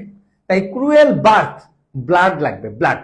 ঠিক আছে, the cruel birth of Bangladesh, the cruel birth of Bangladesh পুরো নাম, একটু শর্টে লিখছে the cruel birth of Bangladesh. এটা হচ্ছে Archer K Blood, birth blood. The rape of Bangladesh, এই ওই সময় তোমরা জানো যে বাংলাদেশে, পূর্ব পাকিস্তানে আসলে অনেক নারী তার সম্ভ্রম হারাইছিল মুক্তিযুদ্ধের সময়। তো মনে রাখবা এটা একটা ম্যাসাকার, ম্যাসাকার। তাই অ্যান্থনি মাসকারেনহাস। আর তোমাদের অ্যান্থনি ভাইয়াকে অনেকে চিনো না? অ্যান্থনি ভাইয়া হচ্ছে মাছদের সাথে রেপ খেলা করে। অ্যান্থনি মাসকারেনহাস, তাও মনে রাখার দরকার নেই, মনে রাখবা রেপ অফ বাংলাদেশ। রেপটা হচ্ছে একটা ম্যাসাকার, রেপটা একটা কি বললাম? ম্যাসাকার। তাই রেপ অফ বাংলাদেশ হচ্ছে Anthony Mascarenhas. Rape of Bangladesh Anthony Mascarenhas. ঠিক আছে, সবাই আমাকে বলো তো নির্মল চর কোথায় অবস্থিত? নির্মল চর কোথায় অবস্থিত? একাত্তরের দিনগুলি কার লেখা? একাত্তরের দিনগুলি কার লেখা? নির্মল চর কোথায় অবস্থিত? এরা সব আজে বাজে কমেন্ট করতেছে। সবাই আজে বাজে কমেন্ট না করে ক্লাসটা একটু শেয়ার করে দাও, ক্লাসটা একটু শেয়ার করে দাও, আর নোটটা একটু শেয়ার করো। চলো, সেপ্টেম্বর অন যশোর রোড। এই Jessore, anyone from Jessore here? Jessore থেকে কেউ আছো? যশোরে যারা আছো, তোমাদের যশোরে যাব সেপ্টেম্বরে। সেপ্টেম্বরে এলেন, সেপ্টেম্বরে এলেন। কে এলেন? গিন্সবার্গ এলেন। কখন এলেন? সেপ্টেম্বরে এলেন। কোথায় এলেন? যশোরে এলেন। তাই September on Jessore road, Allen Ginsberg. September on Jessore road, Allen Ginsberg. The rape of Bangladesh, rape মানেই ম্যাসাকার, রেপ মানেই ম্যাসাকার, অ্যান্থনি মাসক্রেনাস।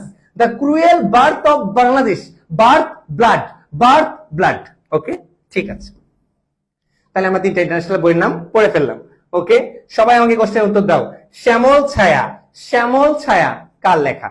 শ্যামল ছায়া কার লেখা? পরের প্রশ্নের উত্তর দিয়ে ফেলো, পরের প্রশ্নের উত্তর দিয়ে ফেলবা। ধীরে বহে মেঘনা, এটা কার চলচ্চিত্র? ধীরে বহে মেঘনা, এটা কার চলচ্চিত্র? ঠিক আছে, বলতো বাংলাদেশে কয়বার গণ অভ্যুত্থান হয়েছে? বাংলাদেশে গণ অভ্যুত্থান কয়বার হয়েছে? এরপর দেখো, নদীর মিলনস্থল কোন নদী কার সাথে কোথায় মিট করছে? এই আমার খায় কাজ আছে, নদীরা নদীরা মিলনে করবে আমি দেখতে যাব না, এটা পড়া উচিত না। থাক, যখন দিছে পড়ি। আমি জানিও না প্রান্ত ভাইয়া কি কি দিছে, যা ইচ্ছা মতো দিয়ে রাখছে, আমি তাই পড়াচ্ছি। দেখো, পদ্মা মেঘনা, এই মেঘ থাকে কোথায় জানো তোমরা? মেঘ থাকে কোথায়? মেঘ থাকে আকাশে। তোমাদের ভাবি থাকে কোথায়? হ্যাঁ, আকাশে। তোমাদের ভাবিতে একটা চাঁদ, তোমরা তোমাদের ভাবিকে দেখবা, এই দেখো তোমাদের ভাবি, হ্যাঁ সেটা একটা চাঁদ। তাই পদ্মা আর মেঘনা, মেঘ কোথায়? চাঁদে। তাই মেঘ আকাশে, চাঁদও আকাশে। তাই পদ্মা আর মেঘনা কোথায়? চাঁদপুর। পদ্মা আর মেঘনা কোথায়? এই এই চাঁদপুর উচ্চারণ করে, তোমরা চাঁদপুর উচ্চারণ করবে না। তোমাদের ভাবি তো একটা চাঁদ, তোমরা বলবা ভাবিপুর। হ্যাঁ, এটাই ঠিক আছে। প্রান্ত, পদ্মার মেঘনা কোথায় মিলিত হয়? পদ্মার মেঘনা কোথায় মিলিত হয়? ভাবিপুর। সবাই আজকে থেকে ভাবিপুর বলবা। বলো সবাই, পদ্মার মেঘনা কোথায় মিলিত হয়? পদ্মা আর যমুনা। একবার কি হলো জানো? জানো, আমি প্রত্যেক দিন এই বারবার বলছি, বারবার বলছি, তোমাদের প্রান্ত ভাইয়া প্রত্যেকদিন রাত্রিবেলা কয় যে দোস্ত চল ছাত্রাস্থান মোড় যাবো, এক গ্লাস গরুর দুধ খেয়ে আসি। ভালো কথা। একদিন গেছে, 2 দিন গেছে, 3 দিন গেছে, ভালো কথা, খাইছে। একদিন রাত্রিবেলা 7 রাস্তায় গেছি, গরুর দুধ আর নাই। তখন ওরে নিয়ে গেছে একটা গোয়ালে। গোয়ালে রাত্রেবেলা বুঝছো চুরি করে ও গোয়ালে গেছে গরুর কাছে। এই যে হচ্ছে গোয়াল, গোয়ালের দড়ি, এই যে হচ্ছে একটা গরু,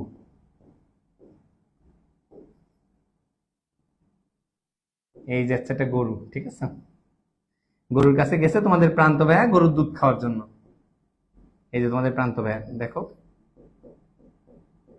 যেই প্রান্ত দুধ খেতে গেছে এমন লাথি দিছে গরুতে, প্রান্ত তারপরে খালি কয় গোয়ালে যামু না, গোয়ালে যামু না, গোয়ালে যামু না।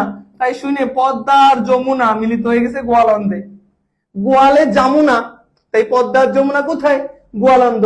পদ্মার মেঘনা কোথায়? চাঁদপুর। সুরমা কুশিয়ারা, সুরমা আজমেরিগঞ্জ। আজমেরিগঞ্জ না, এটার নাম তো হিন্দিতে আজ মেরি গান सुनोगी, आज मेरी गान सुनोगी, मैं बहुत अच्छा गाता हूँ, मैं हूँ जियान, या अच्छा जोड़े चिल्ला चिल्ला कर गाता हूँ, तुम लोग मेरे गान सुनोगी, आज मेरी गान सुनोगी, आज मेरी गंज। সুরমা আর কুশিয়ারা। তাহলে সুরমা আর কুশিয়ারা কোথায়? আজ মেরি গঞ্জ। পদ্মা মেঘনা চাঁদপুর, পদ্মা যমুনা গোয়ালন্দ, সুরমা কুশিয়ারা আজ মেরি গঞ্জ, আজ মেরি গঞ্জ। বাঙালি যমুনা, বতে বাঙালি, বতে বগুড়া। মুখস্থ করো আমার সাথে, বতে বাঙালি, বতে বগুড়া। তাই বাঙালি আর যমুনা বগুড়া, বাঙালি আর যমুনা বগুড়া। সবাই কমেন্ট করো, পদ্মা যমুনা কোথায়? পদ্মা যমুনা কোথায়?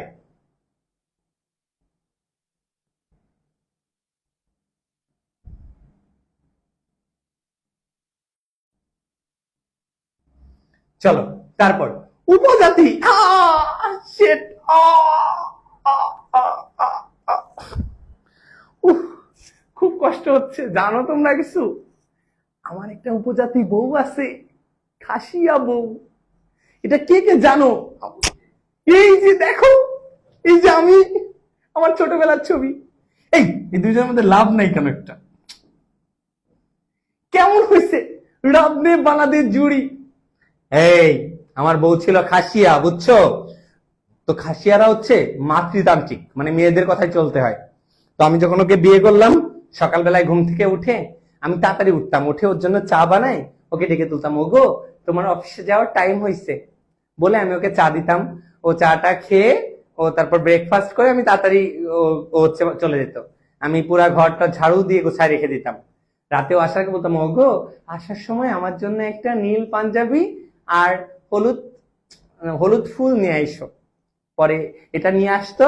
তারপরে আবার একদিন কি হয়েছে, ও আমারে মারছে, স্বামী নির্যাতন, তারপর আমি ছেড়ে চলে আসছি।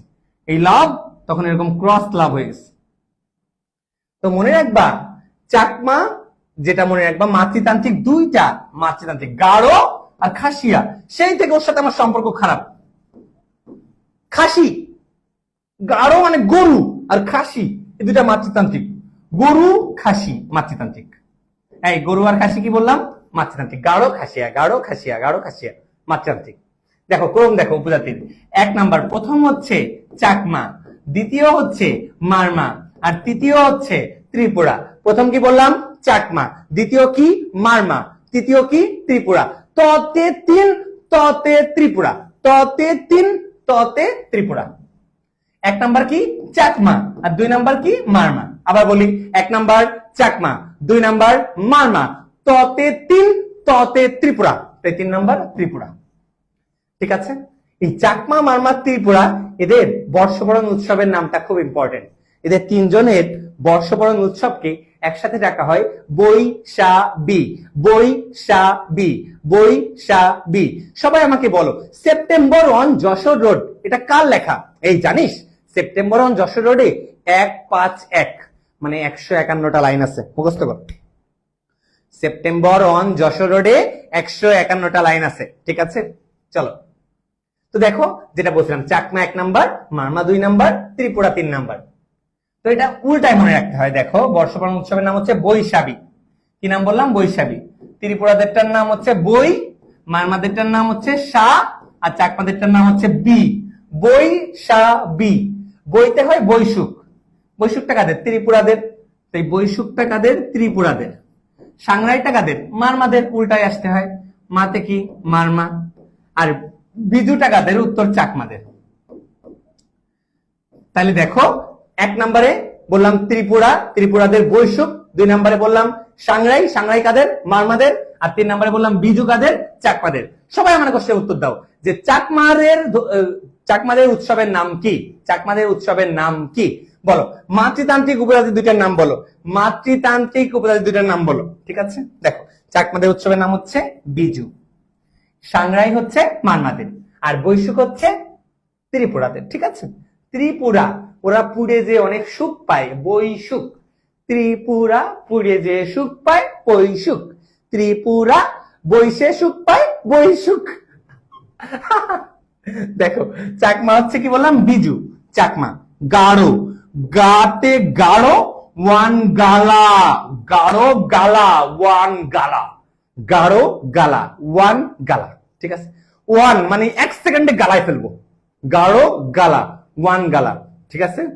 আর রাখাইন, এই কয়দিন আগে রাখাইন উৎসবে ওই, আমি তো ধরো বান্দরবনে সারাদিন ঘুরে বেড়াই, আমি তো পাহাড়ি, মন থেকে একজন পাহাড়ি, খালি তোমাদের পড়ানোর জন্য যাইতে পারি না। তো তোমাদের যে টাইম পড়াই ওই টাইম পুরো টাইম পড়াই, আর বাকি টাইম 7-8 বার বান্দরবন যাই, এত বেশি বান্দরবন পছন্দ করি। তো এই রেমাক্রি মুখের মাথায় এই জল খেলি উৎসব হচ্ছিল। রাখাইনরা জল নিয়ে খেলে, বুঝছো? জলের মধ্যে বেশ একটা আয়োজন করে, জলের বাইরে আর কি, মানে একটু কনসার্ট টাইপের হয়, পাশে জলের মধ্যে নেমে বেশ কিছু লাফালাফি টাফি করে আর কি। এটা হচ্ছে জল কেলি, আমি নিজে সামনে থেকে দেখছি একাধিকবার।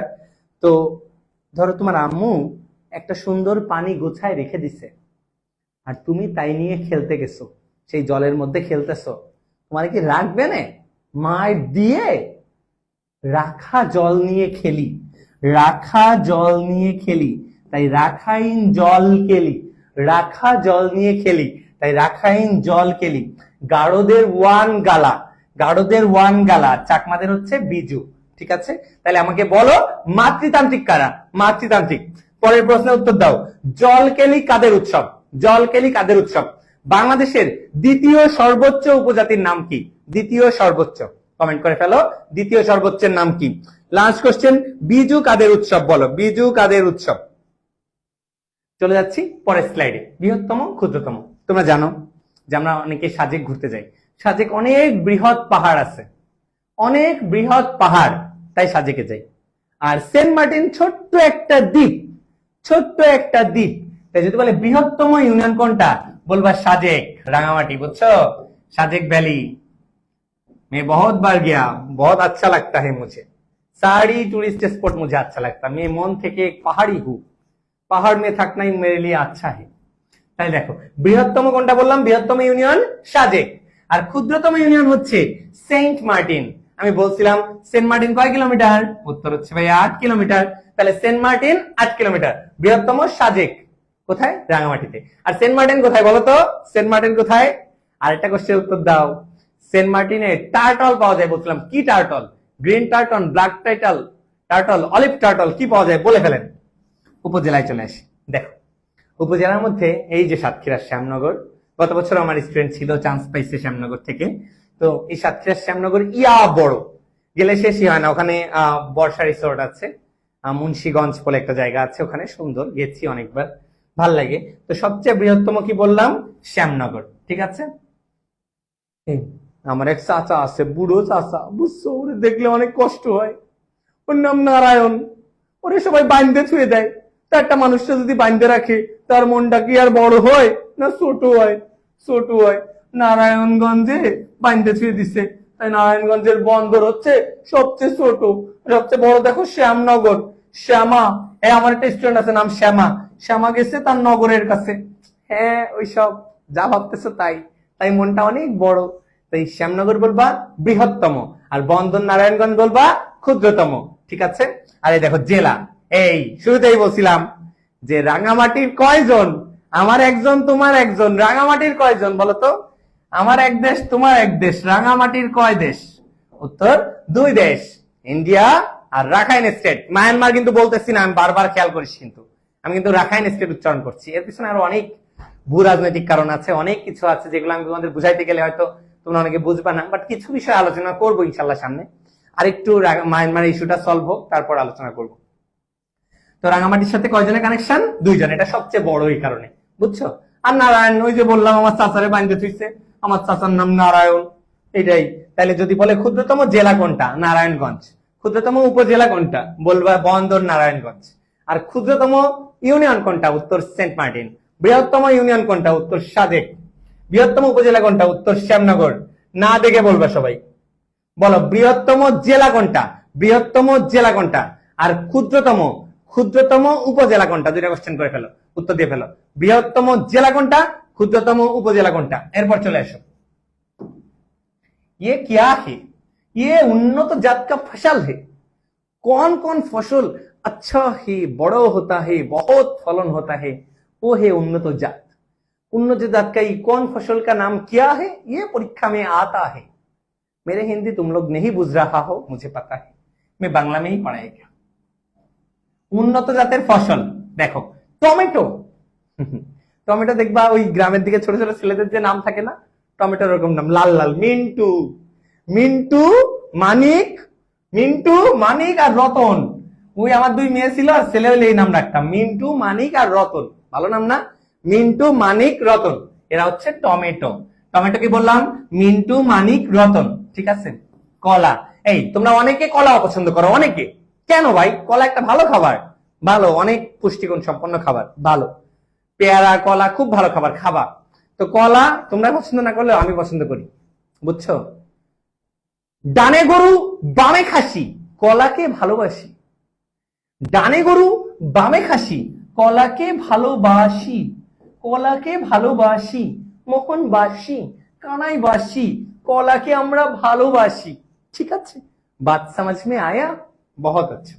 মরিচ, ওরে বাবা, ভাবো একটা জায়গা আছে যেখানে গেলে মরিচ খাইতে দেয়। আমি কিন্তু জানো আমার লাইফ টাইমে কোনোদিন কোনো প্রকার ঝাল খাই না, জীবনে না, আলু ভর্তার মধ্যেও ঝাল খাই না, একদম অপছন্দ করি। তো মরিচ খাইতে যাবো না। এই প্রান্ত, তুমি কি গোয়ালে যাবা গরুর দুধ খাইতে? গোয়ালে যাবে না, গোয়ালে যাবো না, মরিচ খাইতে যাবো না। তাই মরিচের জাতের নাম যমুনা, মরিচের জাতের নাম যমুনা। তরমুজ, এই মধু, মধু, মধুবালা, মধুবালা, তরমুজ। এই পদ্মার পাড়ে ওই চরে তরমুজ হবে, ওই তরমুজ খাবো, মধুর মতো মিষ্টি। তাই পদ্মা আর মধুবালা, এটা কিসের জাত? তরমুজ। এই মুখস্থ করো, সবকিছু কিছু কিছু কিছু কিছু জায়গায় পড়াচ্ছি। দেখো পদ্মা আর মধুবালা, বলো কিসের জাত? পদ্মা আর মধুবালা। সবাই কমেন্ট করে ফেলো, বলো সবাই। আমার পরে কোশ্চেন উত্তর দাও। মরিচের একটা জাতের নাম বলো, মরিচ। আর মানিক রতন কিসের জাত, এটাও বলবা। মানিক রতন কি? দেখি কারা আছে। ওকে, সবাই উত্তর দাও, উত্তর দাও। এই সবাই ক্লাস শেষে অবশ্যই আজকে প্রথম এবং প্রধান কাজ হচ্ছে নোট শেয়ার করা, ঠিক আছে?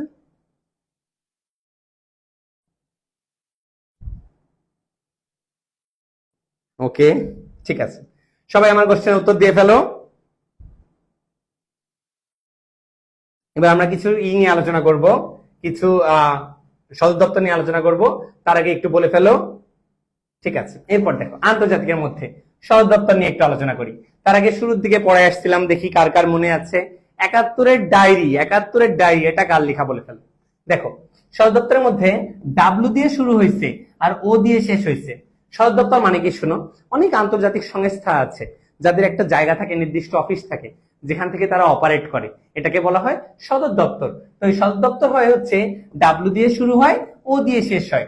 যেমন ধরো WIPO, WHO, WTO, WLILO, WMO, W দিয়ে শুরু, ও দিয়ে শেষ। সদর দপ্তর কোথায় হবে? জেনেভা। ডাব্লু দিয়ে শুরু, ও দিয়ে শেষ। দেখো WHO মানে ওয়ার্ল্ড হেলথ অর্গানাইজেশন, বিশ্ব স্বাস্থ্য সংস্থা। এর সদর দপ্তর কোথায়? উত্তর জেনেভাতে।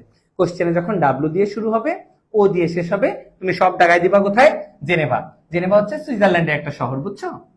তোমরা তো এখনো নতুন, তাও একটু একটু আলোচনা করি। তাহলে সংস্থার সদর দপ্তর পরীক্ষায় আসতে পারে, তুমি মাথার মধ্যে রাখবা ডাব্লু দিয়ে শুরু, ও দিয়ে শেষ হলে সদর দপ্তর কোথায় দেখাই দিবা? Geneva. WIPO, WHO, WTO, WMO, আবার ILO, সব সদর দপ্তর কোথায়? জেনেভাতে, ঠিক আছে? লন্ডনে তিনটা জিনিসের সদর দপ্তর সবাই ছন্দ দিয়ে মুখস্থ করে, কমন ছন্দ, সবাই মনে রাখবা। I am common, I am common. অনেকে বলে ভাইয়া আপনি মনে হয়, আপনি কি স্পেশাল, আপনি কি এমন? আমার মধ্যে কিছুই নাই, একটা র্যান্ডম টিচার, আমি পরিশ্রমী, আমি অনেক কষ্ট করি, এই আর কিচ্ছু না। আমার মধ্যে কোনো কিছু, নাথিং স্পেশাল। অনেক টিচার দাবি করে তাদের মধ্যে স্পেশাল, তারা অনেক বড়, হ্যান ত্যান, আমার মধ্যে কিছু নাই। I am common. আইতে হচ্ছে IMO, এই ইমো চালাস কে কে? ইমো, হ্যাঁ, ইমো যারা চালায় তাদের স্বামী বিদেশ থাকে, লন্ডন থাকে। তাই IMO বা ইমো সদর দপ্তর কোথায়? লন্ডন। বাত সমাজ মে আয়া? তারপর এমএ হচ্ছে অ্যামনেস্টি ইন্টারন্যাশনাল, অ্যামনেস্টি ইন্টারন্যাশনাল, এটা সদর দপ্তর হচ্ছে লন্ডন। আর কমন মানে হচ্ছে কমনওয়েলথ, কমনওয়েলথের সদর দপ্তরও লন্ডন। আই অ্যাম কমন, আইতে হচ্ছে IMO, ইমো, এমএ হচ্ছে অ্যামনেস্টি ইন্টারন্যাশনাল, আর কমনে হচ্ছে কমনওয়েলথ, ঠিক আছে? ইফাদ আর ফাও, এই দেখো ইফাদের মধ্যে এফ আছে, পাইছো? আর ফাও এর মধ্যেও এফ আছে। এই ইফাদ আর ফাও মানে হচ্ছে ফুড, ইফাদ আর ফাও মানে কি বললাম? ফুড। ফুড হচ্ছে কোথায়? খাদ্য, রোমে। আমাদের সবার রিজিক ছোটবেলা থেকে ফিক্সড হয়ে আসছে, তাই না? বলো, খাবার আমরা কতটুকু খাবো, কতদিন বাঁচবো, আমরা কেমন জীবন সঙ্গী পাবো, সবকিছু ফিক্সড। আমরা পরিশ্রম করতে পারি, কিন্তু রিজিক ফিক্সড, এটা কখনো কি হয় না? চেঞ্জ হয় না। অনেকে আসলে কম্পেয়ার করে যে আমি ওর রিজিক ছিনাই নিয়ে যাব। যেমন আজকে আমরা ক্লাস দিচ্ছিলাম, ধরো তিনটা আলাদা আলাদা আমরা শুরুতে ক্লাস দিছি, অন্যরা আমরা যে টাইমে ক্লাস দিই সেই একই টাইমে ক্লাস দিয়ে চাই যে অন্যরা যাতে ক্লাস করতে না পারে। এই জিনিসগুলো আসলে ঠিক না। সবার উচিত আসলে সবার নিজেরটা নিয়ে, নিজেকে ডেভেলপ করা নিয়ে কাজ করা উচিত। দেখো যেটা বলছিলাম যে আই অ্যাম কমন, আইতে হচ্ছে IMO, এম এ হচ্ছে অ্যামনেস্টি ইন্টারন্যাশনাল, আর কমনে হচ্ছে কমনওয়েলথ। ইফাদ, এফ থাকলেই সদ দপ্তর হচ্ছে ওই যে ফুড, ফুড মানে খাদ্য, খাদ্য রিলেটেড দেখলেই দাগাই দিবা রোম, রোম, রোম। এই ঢাকার ছেলেপেলেরা দেখবা ছোটবেলাতে কিছু হইলে অসুস্থ হয়ে পড়ে, অসুস্থ হওয়ার পর কি করা লাগে, সিরাপ খাওয়ানো লাগে। তেমন একবার ঢাকায় সিরাপের সদ দপ্তর সিরডাপ, সিরডাপ সদ দপ্তর কোথায়, ঢাকাতে। ঠিক আছে, অনেকে জানো না, আমি আসলে 46তম বিসিএস লিখিত পরীক্ষার্থী, বুঝছো? তো এইসব সাধারণ জ্ঞান, ইংলিশ টিংলিশ এগুলো খুব ক্লিয়ার কাট আমাদের টাচে থাকে, ফিজিক্স কেমিস্ট্রি বায়োলজি সারাদিন পড়াইতে থাকি। তো এগুলো আসলে কোনো কিছুই আমাদের জন্য কখনো কোনো ইস্যু না। আমাদের প্রান্ত ভাই অবশ্য আমার থেকে একটু বেটার বিসিএস ক্যান্ডিডেট, আমার থেকে বেশি পায় পরীক্ষা দিয়ে মার্কস, তবে আমিও ক্যান্ডিডেট, ভালো ক্যান্ডিডেট। তো আমাদের প্রথমবারে দুজনেরই হয়ে যাবে ইনশাল্লাহ। সদ দপ্তর নাইকার, নাই সদ দপ্তর নাইকার, ন্যামের সদ দপ্তর নাই, ন্যামের নাই, তাহলে সদ দপ্তর নাইকার ন্যামের, আর কার সদ দপ্তর নাই, ডিএটের। মনে রাখবা ন্যামের নাম নাই, নাম নাই, তাই সদ দপ্তর নাইকার ন্যামের। সবাই কোশ্চেনের উত্তর দাও। WHO, WHO সদ দপ্তর কোথায় বলো, আমি লিখবো তোমরা উত্তর দিবা। WHO বলো সদ দপ্তর কোথায়, প্রথম কোশ্চেন। তারপর একটা এই যে 2 নাম্বার ইফাদ, ফুড আছে, ফুড, ফুড থাকলে কি হবে বলো, ইফাদ। তারপর আরেকটা ধরবো IMO, 3 নাম্বার বলেন IMO সদ দপ্তর কোথায়। আর last but not the least important, সবাই বলেন ন্যামের সদ দপ্তর কোথায়। 4টা কোশ্চেন করলাম, 4টা সদ দপ্তরের নাম সবাই উত্তর দিবেন, ঠিক আছে?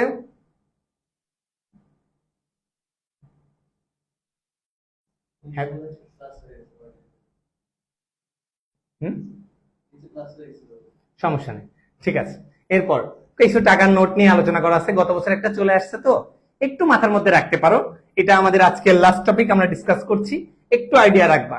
শুনো, 100 টাকা অনেক দাম, মানুষ 100 টাকা দিয়ে একজন একজনের তারা গুনাইতে পারে, 100 টাকা দিয়ে কি করতে পারে, তারা গুনাইতে পারে। ওই যে বলে না আকাশেতে 100 তারা, চাঁদ কিন্তু একটা রে, তাই 100 তারা, 100 তারা, ঠিক আছে, 100 তারা। তাই তারা মসজিদ কয় টাকার নোটে আছে, 100 টাকার নোটে, বুঝছিস? আর 10 টাকার নোটেও একটা মসজিদ আছে, এটা হচ্ছে বাইতুল মোকাররম মসজিদ। এই বাইতুল মোকাররম মসজিদেতে সবাই নামাজ পড়ে বের হয়, বের হওয়ার পর দেখবা যারা ভিক্ষুক বর্তমান ওদের কয় টাকা করে দেয়, 10 টাকা করে দেয়। ভাইয়া আমার তো নিজের পকেটেই 10 টাকা নাই, পরের শুক্রবারে কি যে বসে পড়বো নাকি? 10 টাকা কোথায়, বাইতুল মোকাররম মসজিদে বাইরে দেয়। তেমনি একবার বাইতুল মোকাররম কত, 10। আর 100 টাকায় তারা মসজিদ, দেখো 2টা মসজিদ পেয়ে গেলাম। এই দেখো 2 টাকার নোটে, 2 টাকার নোটে এটা শহীদ মিনারটা দিয়ে আছে। দেখো শহীদ মিনারে কয়টা স্তম্ভ বলতো, 3টা। 3 টাকার তো নোট হয় না, তাই কাছাকাছি কয় টাকার হয়, 2 টাকা। তাই শহীদ মিনারে দিছে, শহীদ মিনারে কয় টাকা, 2 টাকা। তোমরা 2 টাকা মেডিকেল ভর্তি পরীক্ষা দিলে এই কাজ করবো, বুঝছো? পকেটে করে 2 টাকার একটা, 5 টাকার একটা, 10 টাকার একটা, 100 টাকার একটা নোট নিয়ে যাবা। কষ্ট করে মনে রাখারই চেষ্টা করবা না, নিয়ে যাওয়া, যদি পরীক্ষা আসে বের করে এমনি দেখে দিয়ে দিবা, শেষ, একেও কিছু করতে পারবে না। 2 টাকা কি বললাম, শহীদ মিনার। 5 টাকা কুসুম্বা মসজিদ, এটা না পারলেও হয়, তবে কুসুম্বা মসজিদ কোথায় এটা খুব ইম্পর্টেন্ট। কুসুম্বা হচ্ছে নওগাঁ, কুসুম্বা কোথায়, নওগাঁ। 10 টাকায় বাইতুল মোকাররম। এই আমাদের খুলনাতে 20 টাকা বাস ভাড়া হইলে আমরা কই চলে যাই, 60 গম্বুজে চলে যাই, বুঝছো? 20 টাকা বাস ভাড়া হইলে কই চলে যাই, 60 গম্বুজ। 50 টাকা পরীক্ষার জন্য লেস ইম্পর্টেন্ট, মই দিয়াটা জয়নুল আবেদিনে রাখা। এই তোরা জানিস আমি কে? Do you know me? Do you have any idea who am I? এই দেখো, এই যে একে দিলাম মই দিয়া, মই দিয়া, এই দেখ, এই যে দেখ, এই যে এই যে আঁকছে না, এই আঁকছে আমার ভাই জয়নুল আবেদিন, আর আমার নাম হচ্ছে ময়নুল আবেদিন। তাই মই দিয়া, এই দেখ আমি এই যে 50 টাকার নোটে আছে, বুঝছিস? এই দেখ 2 টাকার নোটে শহীদ মিনার, এই দেখ 5 টাকার নোটে কুসুম্বা, কুসুম্বা। 100 টাকার নোটে তারা, তারা, তারা মসজিদ, ঠিক আছে? আর 1000 টাকার নোটে তো সংসদ ভবনের ছবি, দেখ 1000 টাকার নোটে কার ছবি, সংসদ ভবন। পরীক্ষার হলে যাওয়ার সময় এগুলো টাকা বাসাতে গুছায় গুছায় নিয়ে যাবি, নিয়ে খেয়ে ফেলবি, ঠিক আছে? মনে থাকবে। সবাই আমাকে বলো 100 টাকার নোটে কিসের ছবি পাওয়া যায়, 100 টাকার নোটে, ঠিক আছে? 2-3টা পিছন থেকে কোশ্চেন ধরি, একটু দেখি কি করো তোমরা।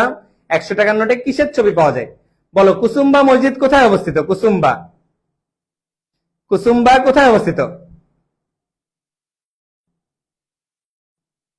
ওকে, সবাই বলো তো।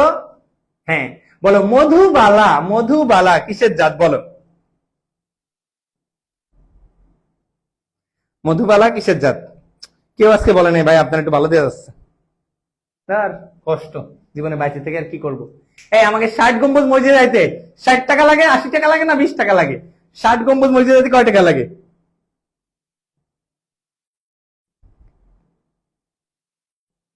ওকে রে, অনেক অনেক ধন্যবাদ। তোরা সবাই লাইভে ছিলি, যারা ছিলি সবাই এখন নোট শেয়ার করবি, এটা তোদের প্রধান দায়িত্ব।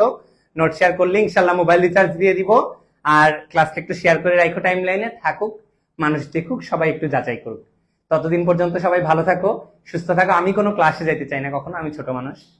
আমি চাই যে সবাই দেখুক, যাচাই করুক, যাদের ভালো লাগবে তারা পড়ুক, এটাই আর কি। সবাই ভালো থাকো, সুস্থ থাকো, ততদিন পর্যন্ত সবার জন্য শুভকামনা। Good bye.